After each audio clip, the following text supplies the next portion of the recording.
For 20 years, I believed my son was buried somewhere I'd never find. 20 years of searching shadows, of jumping at every phone call, of seeing his face in strangers on the street. 20 years of slowly dying inside while the world moved on without him. Then one night, the news showed me his face, alive. But he wasn't a victim. He wasn't rescued. He was in handcuffs. Before I tell you what I saw, tell me where you're watching from and what time it is right now. Let me know you're here with me and also subscribe to my channel. My name is David Morrison, and before everything fell apart, I had what most people would call a perfect life. I was 42 years old, working as an architect for a firm in the suburbs of Portland, Oregon. My wife, Sarah, taught third grade at the elementary school 3 blocks from our house. We had 2 children, Ethan, who was 7, and his little sister Emma, who was 5. Our house sat at the end of a quiet cul-de-sac where kids still played outside until the streetlights came on. We had a white fence around the backyard. Nothing fancy, just pickets that Sarah had painted herself one summer while she was pregnant with Emma. There was a swing set Ethan had outgrown but Emma still loved, and a vegetable garden that never produced much but made Sarah happy. Ethan was everything a 7-year-old boy should be. Loud, curious, always moving. He collected rocks, not special rocks, just rocks, and he'd fill his pockets with them until his pants sagged. He laughed at his own jokes before he got to the punchline. He was obsessed with dinosaurs and could pronounce pachycephalos better than I could. Every night before bed, he'd make me check under his bed for monsters, even though he'd tell me he was getting too old for that. And every night, I'd check, and I'd tell him the coast was clear, and he'd smile like I'd just saved his life. If you remember someone who made ordinary moments feel magical, let me know in the comments. I didn't know that Tuesday would be the last normal day of my life. I didn't know that the argument Sarah and I had that morning about whose turn it was to pick up groceries would be the kind of stupid, meaningless thing I'd replay in my head for decades, wishing I could take back every frustrated word. I didn't know that when I left for work that morning and Ethan yelled "Love you, Dad," from the breakfast table with a mouthful of cereal. Those would be the last words I'd hear him say for 20 years. If I'd known, I would have held on longer. It was a Saturday in late June. The kind of perfect summer day that makes you feel grateful to be alive. The sun was warm but not too hot, and there was a breeze that made the wind chimes on our porch sound like music. Sarah had taken Emma to a birthday party at the community center. I was home with Ethan, trying to fix the lawn mower that had been making a grinding noise for weeks. Ethan was in the backyard with his friend Tyler from next door. They were running through the sprinkler, shrieking and laughing the way kids do when the only thing that matters is the moment they're living in. I could hear them through the open window. The sounds of childhood, pure, unfiltered joy. My phone rang. It was my mother, calling to ask about Father's Day plans. I stepped into the kitchen to take the call, maybe for 5 minutes, maybe 10. The window was open. I could still hear the kids playing. "Let me call you back, Mom," I said. "I should check on the boys." I walked to the back door. Tyler was still running through the sprinkler, his red swim trunks dripping, his hair plastered to his forehead. But Ethan wasn't there. "Tyler, where's Ethan?" I called out. Tyler shrugged, unconcerned. He said he was going inside to get a popsicle. I checked the kitchen, the freezer, the living room, his bedroom. "Ethan." I called. "Ethan, where are you?" No answer. I checked every room in the house. The bathrooms, the basement, the garage. "Ethan." My voice was getting louder now, sharper. Tyler had come inside, dripping water on the kitchen floor, his face starting to show confusion. "Is Ethan hiding?" he asked. "Ethan, this isn't funny." I shouted. "Come out right now." Silence. I went back outside. The gate to the backyard was still locked from the inside. The fence was intact, no holes, no broken boards. I checked anyway, walking the entire perimeter, my heart starting to hammer in my chest. Ethan.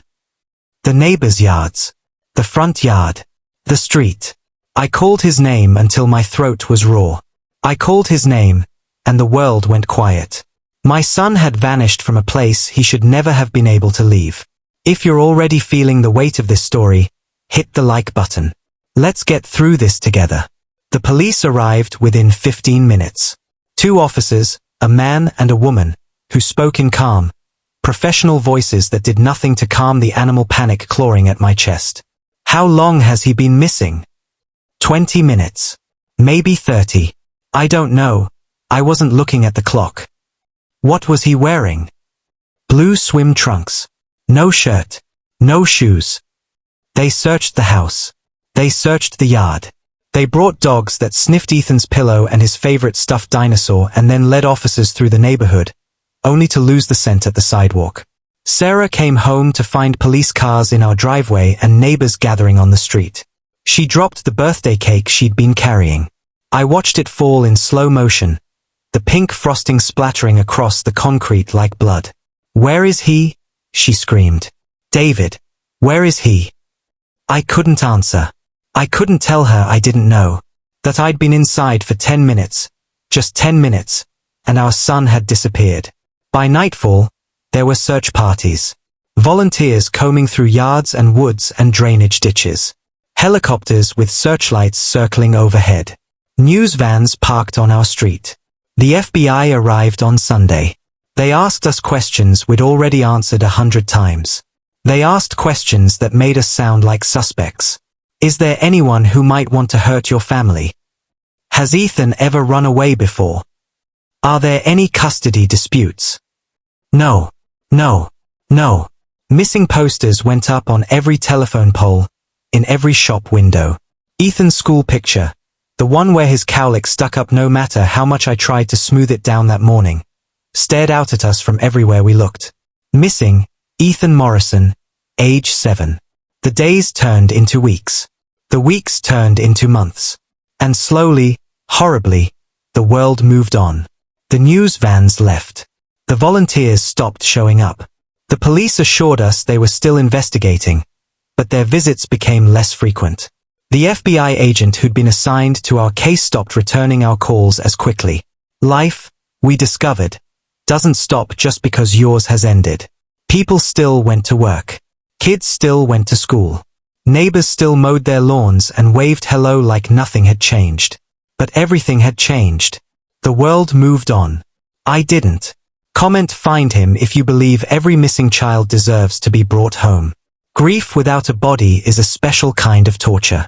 There's no funeral, no closure, no final goodbye, just endless waiting for a phone call that might never come. Sarah and I stopped talking, not because we were angry, though there was plenty of anger, but because every conversation led back to the same place. The same questions, the same guilt. Why didn't you watch him? I was inside for 10 minutes. 10 minutes was all it took. She'd say it quietly, like she was talking to herself, but I heard it. Every time. I'd lie awake at night, replaying those 10 minutes in my head, trying to find the moment I could change. Trying to rewrite history. If I hadn't answered the phone. If I'd looked out the window one more time. If I'd told Ethan to come inside with me. If. Emma stopped sleeping in her own room. She'd wake up screaming from nightmares, and Sarah would bring her into our bed, and we'd lie there, the 3 of us, in a silence that felt like drowning. By the first anniversary of Ethan's disappearance, Sarah had moved into the guest room. By the second anniversary, she asked for a divorce. "I can't do this anymore," she said. Her voice was hollow, exhausted. "I look at you and all I see is that day. All I see is him missing." "He's my son too," I said. "I know. But I need to survive. And I can't survive here." She took Emma and moved to Seattle to be closer to her sister. I didn't fight her. How could I? I could barely take care of myself. I lost my job 6 months later. Couldn't concentrate. Couldn't function. I'd be in the middle of a meeting and I'd see a kid Ethan's age. Ethan's age when he disappeared, not his age now, and I'd have to leave the room. I sold the house. I couldn't stay there. Couldn't walk past his bedroom or look at the backyard or hear kids playing in the neighbor's yard. Every inch of that place was haunted. I moved into a small apartment downtown. One bedroom, one bathroom, no yard. No memories. Just four walls and a missing persons poster that I kept taped to my refrigerator because I needed to see his face every day. I needed to remember what I was living for. But the truth was, I wasn't living. I was just surviving. And barely. I survived. But I wasn't alive. The support groups helped for a while. Rooms full of parents who understood the specific agony of not knowing. Of existing in limbo between hope and despair. There was Margaret, whose teenage daughter had vanished from a mall parking lot. There was James, whose son had disappeared from a college campus. There was Linda, whose toddler had been taken from a grocery store cart while she was comparing cereal prices. We'd sit in circles in church basements, drinking bad coffee from styrofoam cups, and we'd share our pain like it might make it lighter. It never did. But at least we weren't alone in it. Years passed. Ethan would have been 10, 13, 16. I'd see kids his age and try to imagine what he might look like. Taller. His face losing the roundness of childhood. His voice dropping. Would he still collect rocks? Would he still be obsessed with dinosaurs? The police closed the case after 7 years. Not officially, they never officially close missing children cases, but in every way that mattered. They stopped calling. They stopped investigating new leads. They filed him away with all the other cold cases, the other missing kids who'd probably never be found. Most likely a stranger abduction, the detective told me. Kind, but direct. After this long, the chances of finding him alive are almost zero. I'm sorry, Mr. Morrison. It might be time to accept that is gone. Accept. Such a simple word for something impossible. How do you accept that your child is dead when you don't have a body? When you don't have proof? When every fiber of your being still feels like he's out there somewhere, waiting for you to find him? I accepted nothing. But I stopped searching. Stopped calling the police with tips that led nowhere. Stopped driving to different cities because I'd seen a kid on the street who looked like he might be Ethan. I just existed. Going through motions. Working dead-end jobs. Living in a studio apartment where the walls were thin enough to hear my neighbors fighting. Dating occasionally, but never seriously, because how do you explain to someone that you're in love with a ghost? If you understand the weight of living in limbo, let me know you're here. 20 years after Ethan disappeared, I was 54 years old. I looked older than that. Grief ages you in ways that time alone can't. My hair had gone completely gray.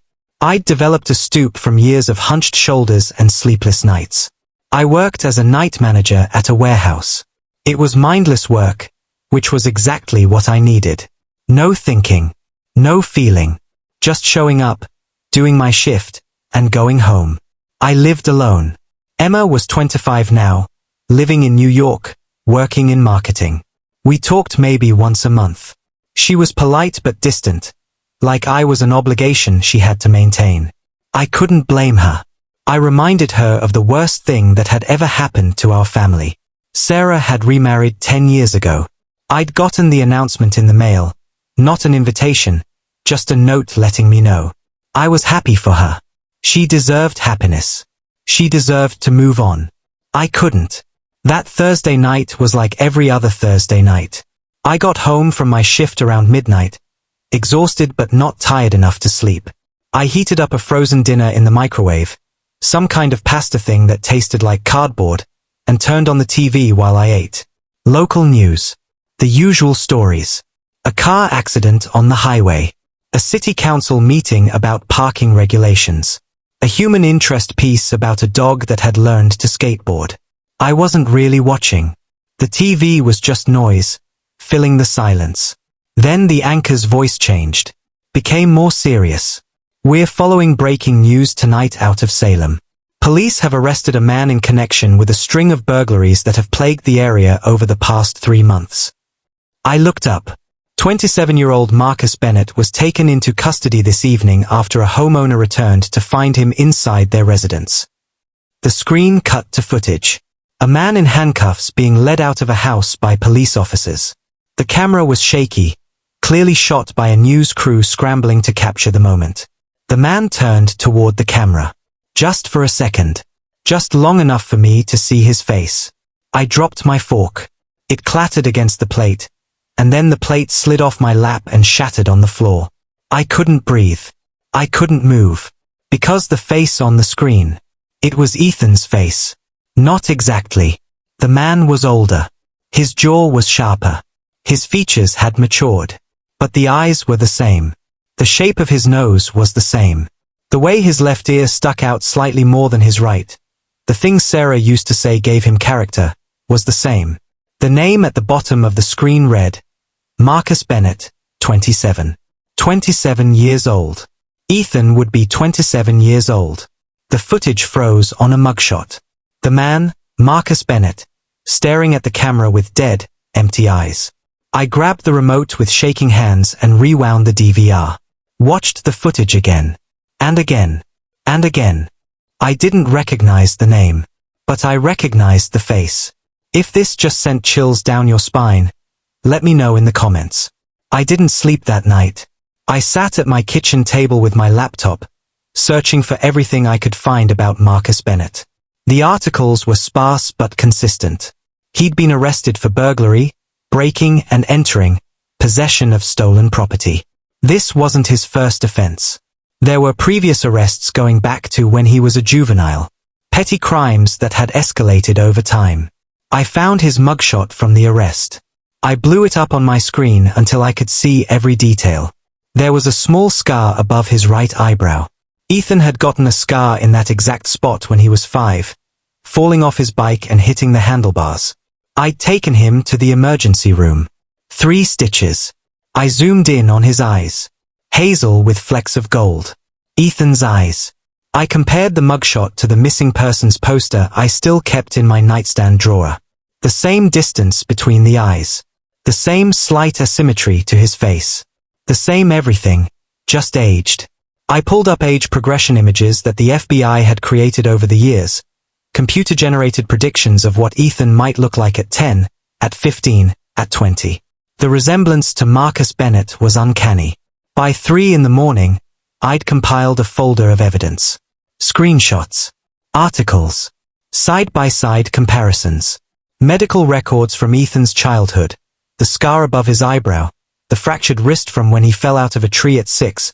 The birthmark on his left shoulder blade. By 4 in the morning, I was certain. By 5 in the morning, I was terrified of what that certainty meant. Because if Marcus Bennett was Ethan, if my son was alive, then he was a criminal. A stranger who'd spent the last 20 years living a life I knew nothing about. At 6 in the morning, as the sun started to rise, I picked up my phone. I called the police. I think. My voice was shaking so badly I could barely get the words out. I think the man you arrested yesterday might be my son. My son who disappeared 20 years ago. There was a long pause. Sir, can you repeat that? I repeated it. I explained everything. They asked me to come in. To bring documentation. To bring DNA samples if I had them. A toothbrush, a hairbrush, anything. I still had boxes of Ethan's things in storage. Things I couldn't bring myself to throw away but couldn't bear to look at. His stuffed animals. His clothes. His toys. I brought everything. I asked them to test his DNA. The waiting was worse than anything I'd experienced before. And I'd experienced 20 years of waiting. This was different. This was hope mixed with dread. Possibility mixed with terror. Every scenario played out in my head. What if it was him? What if it wasn't? What if the DNA came back and proved that I was right? And my son was alive but didn't know me? What if he did know me but didn't want anything to do with me? What if I'd spent 20 years grieving a son who'd been alive this whole time? Living a life that had turned him into someone I wouldn't recognize. I called Sarah. Told her what I'd seen. She was skeptical at first. She'd been down this road before, chasing ghosts and maybes. But when I sent her the screenshots, the comparisons, she went quiet. Oh my God, she whispered. David, that looks like him. I know. But the name. I know. How is this possible? I didn't have an answer. We waited together, over the phone, across hundreds of miles. She flew down 2 days later. We met at the police station. The first time we'd seen each other in person in over a decade. She looked good. Older, but good. Happy, even, underneath the current terror. Her husband had come with her, standing slightly apart, giving us space for this moment that belonged to a different lifetime. The detective called us into his office on a Wednesday afternoon, 6 days after I'd first seen the news report. He had a folder in his hands. "We got the results back," he said. I couldn't read his expression. Sarah grabbed my hand, the first time she'd touched me in years, and squeezed so hard I thought my bones would crack. "It's a match," the detective said. 99.99% certainty. Marcus Bennett is genetically identical to Ethan Morrison. The room tilted. Sarah made a sound like she'd been punched. "He's alive," I said. The words felt foreign in my mouth. "My son is alive." "Yes, sir." 20 years of grief. 20 years of not knowing. 20 years of endless, agonizing questions. And now I had an answer. But it didn't feel like a miracle. The miracle didn't feel like one. If you believe every parent deserves the truth, no matter how painful, comment truth below. "We need to tell you what we've learned," the detective said. His name was Chen, and he looked like he hadn't slept since I'd first brought this case to him. "About what happened to your son." Sarah and I sat across from him, holding hands like we were about to hear terminal diagnosis. In a way, we were. Marcus Bennett, Ethan, was taken by a couple named Robert and Patricia Crane. Robert died 5 years ago. Patricia is in custody now. "Why?" Sarah's voice was barely a whisper. "Why did they take him?" Detective Chen opened the folder. The Cranes had a son. Michael. He was 7 years old. Same age as Ethan when he was taken. Michael died in a drowning accident in their backyard pool in June, 2 weeks before Ethan disappeared. My stomach dropped. Patricia Crane had a severe psychological break. She couldn't accept that her son was gone. Robert, by all accounts, was trying to help her through her grief, but she became obsessed with the idea that Michael wasn't really dead, that he'd come back somehow. "So they took my son," I said. It wasn't a question. Robert Crane was a truck driver. His route took him through Portland regularly. "We believe they'd been watching your neighborhood, looking for a child who matched Michael's description. Blonde hair, similar height and build. They waited for an opportunity. 10 minutes. The opportunity had been 10 minutes. They took Ethan to their home in rural Idaho," Chen continued. "They kept him isolated, homeschooled him, never let him leave the property, and they called him Michael." Sarah was crying silently, tears streaming down her face.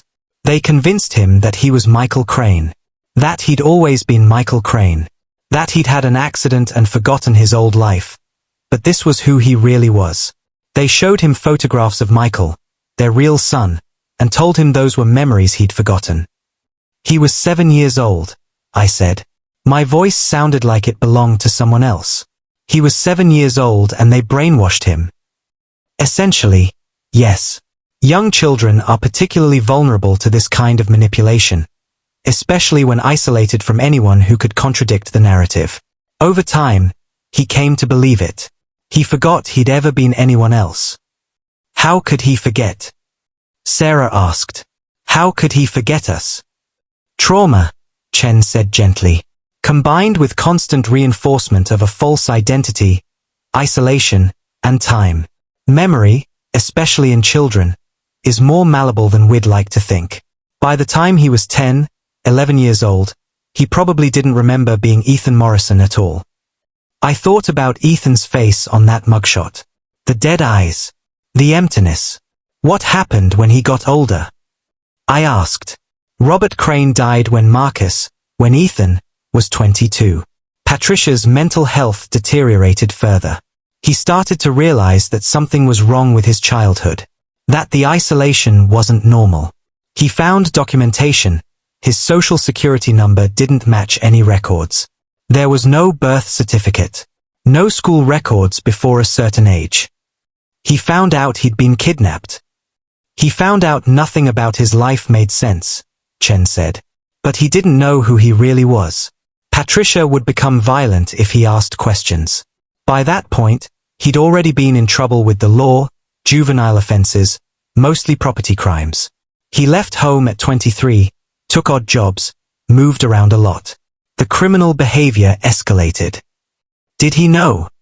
I asked. Did he know we were looking for him? Chen shook his head. We don't believe so. He didn't even know he'd been kidnapped until very recently. He knew something was wrong, but he didn't have the full picture. When we arrested him and ran his fingerprints, that's when everything unraveled. So he's spent 5 years wondering who he is, Sarah said quietly. 5 years knowing he's not Marcus Bennett but not knowing who he actually is. Yes, There was a long silence. He wants to see you, Chen said finally. Both of you. He's been informed about the DNA results. He knows you're his biological parents. My heart felt like it was being crushed. What did he say? I asked. Chen's expression was carefully neutral. He'd like to meet you. But I need to prepare you. He doesn't remember you. He has no memory of being Ethan Morrison. To him, you're strangers. They stole my son and raised a stranger. If you're feeling this in your soul, hit the like button. We're almost to the hardest part. The jail visiting room smelled like industrial cleaner and fear. Sarah and I sat on one side of a table bolted to the floor, waiting. My hands wouldn't stop shaking. The door opened. And there he was. 27 years old. 6 feet tall. Broad shoulders. His father's height, his mother's eyes. He was wearing an orange jumpsuit that made his skin look sallow. His hair was longer than it had been in the mugshot, pulled back in a ponytail. He looked at us with the wariness of an animal that's been caged too long. Hi, he said. His voice was deeper than I'd imagined. Nothing like the high, excited voice that used to shout "Love you, Dad," across the breakfast table. Hi, I managed. Sarah couldn't speak. She just stared at him, tears streaming down her face. He sat down across from us. His hands were cuffed in front of him. They told me, he said after a long moment, about the DNA. About who you are. We're your parents, Sarah said. Her voice cracked. We're your mom and dad. We've been looking for you for 20 years. He nodded slowly. I don't remember you. I know. I don't remember anything from before I was Michael. Your name is Ethan, I said. Ethan David Morrison. You were born on March 14th. You loved dinosaurs. You collected rocks. Your favorite color was orange. You had a little sister named Emma who worshipped you. He was looking at me like I was speaking a foreign language. I don't. He shook his head. I'm sorry. I don't remember any of that. It's okay, I said, even though it wasn't. Even though nothing about this was okay. We're just glad you're alive. Am I? He asked. The bitterness in his voice was like acid. Because I don't know what alive means. I don't know who I am. I thought I was Michael Crane, but Michael Crane is dead. I thought I was Marcus Bennett, but that's just a name Patricia made up when I needed papers for a job. Now you're telling me I'm Ethan Morrison, but I don't know who that is either. We can help you, Sarah said. We can help you remember. I don't want to remember. His voice was sharp, cutting. Whatever life I had before, it's gone. It's been gone for 20 years. You lost a son. I get that. That's tragic. But I'm not him anymore. The words hit like bullets. You are him, I said quietly. You're just lost. But we can help you find your way back. Back to what? He asked. To being 7 years old? To a life I don't remember living? To parents who are strangers? He leaned forward. Do you know what I do remember? I remember Robert Crane teaching me how to fix cars. I remember Patricia, his voice caught. I remember her making my favorite dinner every Thursday. I remember thinking that was my mother. That was my father. That was my life. They kidnapped you, Sarah said. They stole you from us. I know that now. His voice rose. I know they were wrong. I know what they did was, he stopped. Took a breath. But they're the only parents I remember. And now Robert's dead and Patricia's in jail and I'm in jail and everyone keeps telling me I should be grateful I've been found, but his voice broke. I just want to know who I'm supposed to be. We sat in silence for a long moment. I'm facing 3 years, he said finally. Maybe more, depending on how the trial goes. My lawyer says the kidnapping thing might help, trauma defense or whatever, but I still broke into people's homes. I still stole things. Those are my choices. My actions. We'll get you the best lawyer, I said. We'll do whatever it takes. Why? He asked. Why would you do that for a stranger? Because you're not a stranger, I said. You're our son. He looked at me for a long moment, and for just a second, I thought I saw something in his eyes. Some flicker of recognition, some buried memory trying to surface. But then it was gone. I don't think I can be what you want me to be, he said quietly. I don't think I can be Ethan. We don't want you to be anyone but yourself, Sarah said. But I don't know who that is. He stood up. The guard by the door moved forward. I'm sorry, he said. I'm sorry you lost your son. I'm sorry I can't be him. Wait, I started to stand. Please don't come back, he said. This isn't helping anyone. And then he was gone. Sarah collapsed against me, sobbing. I held her, this woman I'd loved and lost and would always be connected to through the tragedy that had destroyed us both. We'd found our son. But finding him didn't mean getting him back. If you're still here, if you've stayed with me through this entire story, comment stayed below. You're the reason I can tell stories like this. Marcus Bennett, I couldn't bring myself to call him that, but I couldn't call him Ethan either when he didn't know that name, was sentenced to 18 months in prison. His lawyer did manage to get the kidnapping trauma considered as a mitigating factor. The judge was sympathetic but firm. The crimes had still been committed, and there had to be consequences. The media had a field day with the story. Missing child found after 20 years, now a criminal. The narrative was too perfect, too tragic, too sensational to ignore. Our faces were plastered across news sites and tabloid covers. I quit my job. Couldn't handle the stares, the questions, the pity. Sarah and I talked more in those months after the trial than we had in the previous 15 years. Not about reconciliation, that ship had sailed long ago, but about our son. About what we'd lost and what we might never get back. Emma flew home for the trial. She sat between us in the courtroom, 25 years old, seeing her brother for the first time in 20 years and finding a stranger. He looks like how I remembered, she said softly, but older. After the sentencing, she tried to visit him in prison. He refused to see her. Refused to see any of us. The warden told us he was a model prisoner. Quiet, kept to himself, worked in the prison library. He was attending therapy sessions mandated by the court, working through the trauma of discovering his entire childhood had been a lie. But he didn't want contact with us. I wrote him letters. Sarah did too. We sent them care of the prison, not knowing if he ever read them. I told him about his childhood, about the little boy he'd been. I sent photos, birthdays, holidays, ordinary moments.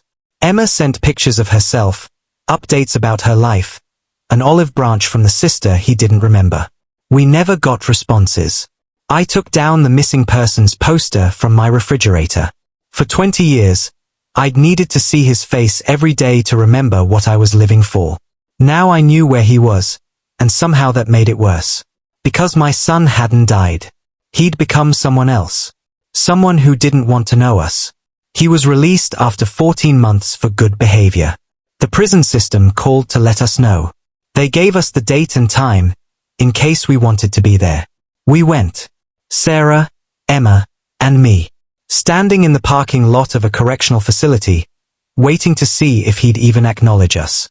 He walked out at 8:47 in the morning, carrying a plastic bag with his belongings. He saw us immediately, stopped walking for a moment. Then he adjusted the bag on his shoulder and headed toward the bus stop. Ethan. I called. He flinched at the name. Kept walking. I didn't follow him. Didn't chase him. Didn't try to force him into a reunion he clearly didn't want. I just watched him go. Sarah was crying.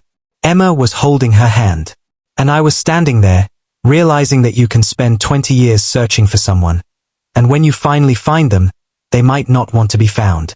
If you believe in justice, in truth, in the painful reality that not all stories have happy endings, comment justice below.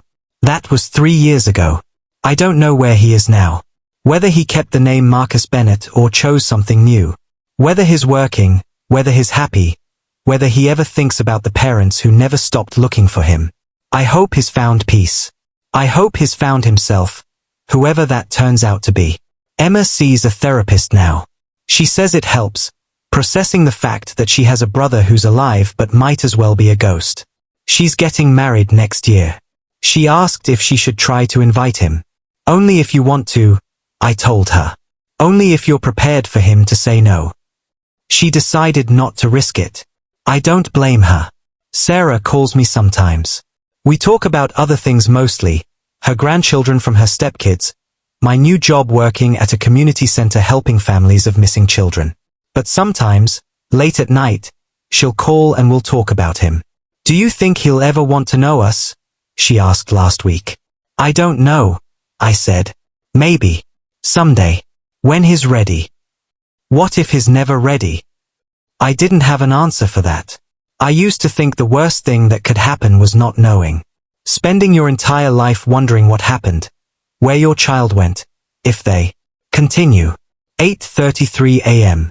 Suffered, if they thought about you. I was wrong. The worst thing is knowing. Knowing they're alive but choosing to be a stranger. Knowing you could pass them on the street and they wouldn't recognize you. Knowing that the child you loved more than life itself has become someone who doesn't remember your love. I look at photos sometimes. Ethan at 3, covered in mud from the garden. Ethan at 5, missing his front teeth. Ethan at 7, the last picture I have of him, holding up a certificate from his school's science fair with that proud smile. That boy is gone. He didn't die, but he's gone just the same. And I have to live with that. Have to wake up every morning knowing my son is somewhere out there in the world. Alive, breathing, existing, but not as my son. As someone else. Someone I'll never know. People ask me sometimes if I regret searching for him. If I wish I'd left well enough alone. Accepted that he was gone. Moved on with my life. No. Never. Because he deserved to know the truth. He deserved to know that he had parents who never stopped looking. That he had a sister who loved him.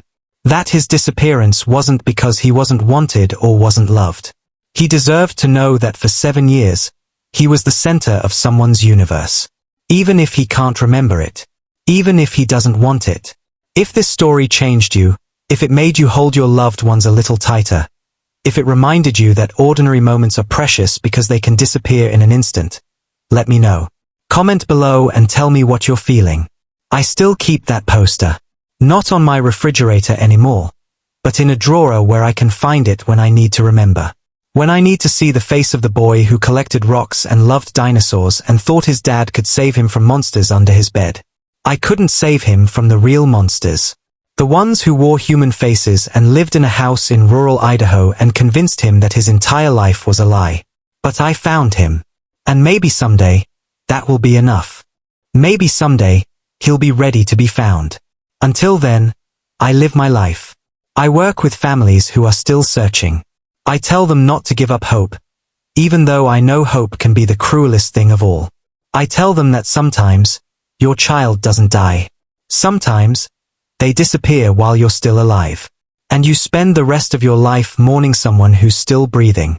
If you made it to the end of this story, first of all, thank you. Thank you for sitting with me through this pain. Thank you for witnessing this tragedy. Now I want to ask you something. What would you have done if you were in his shoes? In David's shoes? If you found your missing child after 20 years, but they didn't want to know you, would you respect their boundaries? Would you fight for a relationship? Would you walk away? Drop your answer in the comments. I read every single one. And if stories like this, raw, real, emotionally devastating stories, are what you come here for, hit that subscribe button. Because I'm not done telling them. Hit the bell icon so you never miss a story that might change how you see the world. And remember, hold your people close. Tell them you love them, because you never know which ordinary moment might be your last. Thank you for being here. I'll see you in the next one.